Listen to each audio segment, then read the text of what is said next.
Your destructive hobby ends today, Diana. My mother-in-law's voice boomed across the gallery, just as I raised my champagne glass for the opening night toast, her intervention brigade of family members filing through the door like they were storming a castle. The crowd of collectors, critics, and buyers turned in unison, their confusion palpable as Barbara stood there with her perfectly coiffed hair and designer suit, flanked by my husband James, his sister Patricia, and a woman I'd never seen before, tall, severe, carrying a briefcase like a weapon. What Barbara didn't know was that the hobby she'd come to destroy had just made me worth more than her precious son would ever be. Ladies and gentlemen, I continued, keeping my voice steady despite the ambush, it appears we have some late arrivals. Please continue enjoying the exhibition while I handle this family matter. The gathered crowd, art collectors from 3 countries, the critic from the Times, the woman who'd just bought 3 pieces for her museum, shifted uncomfortably but didn't disperse. New York art people lived for drama. Barbara marched forward, her heels clicking against the polished concrete like a countdown. Don't pretend this is normal, Diana. We're here for an intervention. This has gone too far. An intervention? I set down my champagne carefully. At my gallery opening? Precisely. She gestured around the space I'd spent 2 years renovating. This delusion, this waste of James's money. My money, I corrected, but she steamrolled on.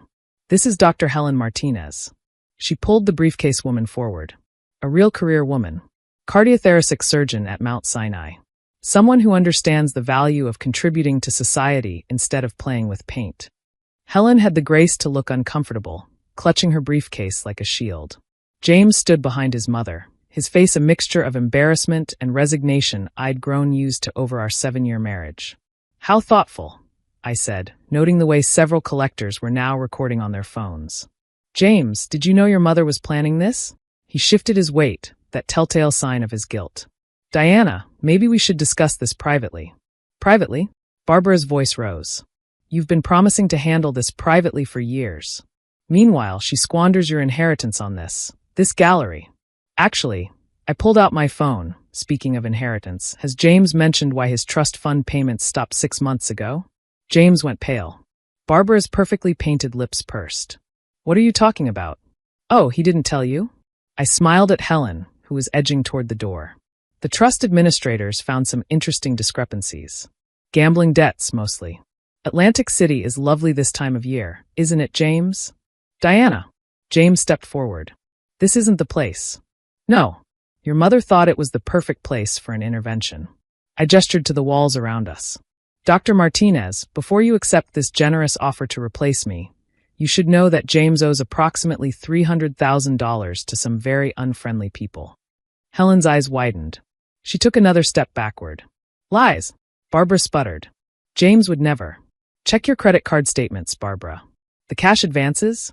The second mortgage on the Hamptons house you co-signed. I watched recognition dawn on her face. He's been floating his gambling with your money for 2 years. The critic from the Times had her phone out now, clearly texting furiously. Tomorrow's art section would be interesting. Even if that were true, Patricia finally spoke up, it doesn't change the fact that you've wasted years on this ridiculous art fantasy. A throat cleared from the crowd. Vivian Chun, one of the most influential collectors in the contemporary art world, stepped forward. Excuse me, did you just call Diana's work a ridiculous fantasy? Patricia, who had no idea who she was talking to, doubled down. It's finger painting. A child could do it. The room collectively gasped. Vivian's eyebrows rose to her hairline. Finger painting, she repeated slowly.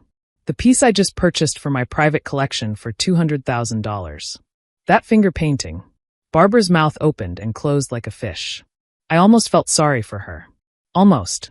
200. James croaked out. Actually, I said, enjoying this more than I should. That's just one piece. Tonight's sales currently total. I checked my phone where my assistant had been updating the figures. 1.3 million. So far. That's impossible. Barbara shrieked. You're lying. James said you hadn't sold anything in months. James says a lot of things. I looked at my husband, who was now sweating through his expensive shirt.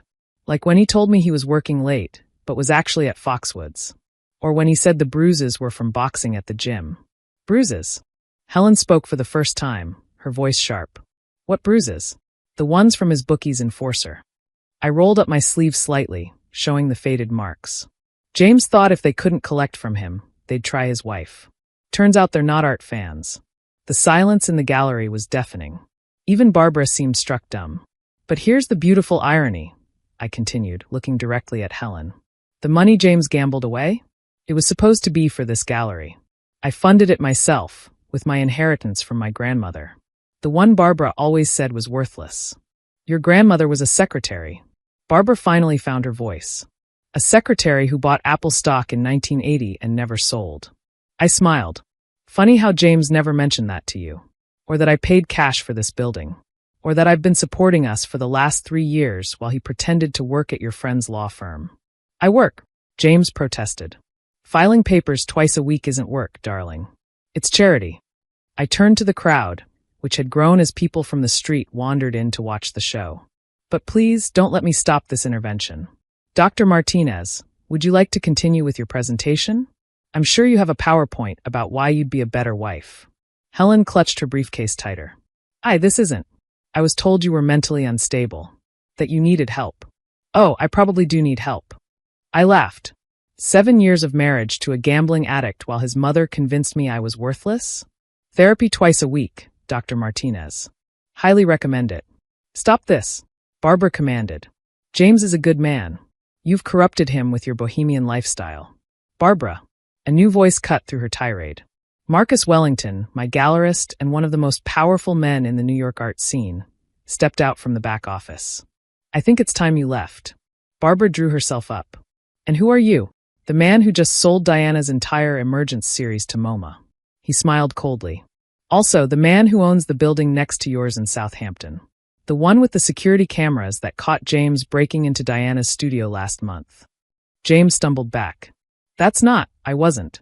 Stealing paintings to sell for gambling money? Marcus pulled out his phone, showing a video. Very clear footage. Diana didn't want to press charges. Family loyalty and all. But that can change. Patricia grabbed James's arm. Is this true? His silence was answer enough. I think, I said quietly, the intervention is over. Helen, I'm sorry you were dragged into this. Barbara orchestrates these little dramas every few months. Last time, she brought a fertility specialist to Christmas dinner. Helen backed toward the door. I need to go. Wait, Barbara called after her. He's still better than a failed artist. Failed? Vivian Chin laughed. Diana's work will be in my museum retrospective next year. She's one of the most promising artists of her generation. Also, Marcus added, enjoying himself, she just got accepted to the Venice Biennale. Forgot to mention that, Diana? I had forgotten in the chaos. The email had come that morning, the culmination of everything I'd worked for. The Venice. Even Barbara seemed to understand what that meant. So, I addressed the room, which now included several reporters who'd materialized from nowhere, to summarize tonight's intervention. My husband is a gambling addict who stole from me. His mother attempted to pimp him out to a cardiac surgeon at my professional event, and I'm representing the United States at the most prestigious art exhibition in the world. Did I miss anything? The prenup, my lawyer said from the back of the room. I hadn't even seen her arrive. The one where James forfeits all claims to marital assets in case of gambling debts exceeding $50,000. James sank into a nearby chair. Diana, please. Oh, now you want to talk? I walked over to him, heels clicking like his mother's had. Where was this communication when you were losing our savings at poker tables? When you were letting your mother convince me to quit, to be a proper wife, to give up my hobby? I'm sick, he said quietly. The gambling, it's a sickness. I know. And I did.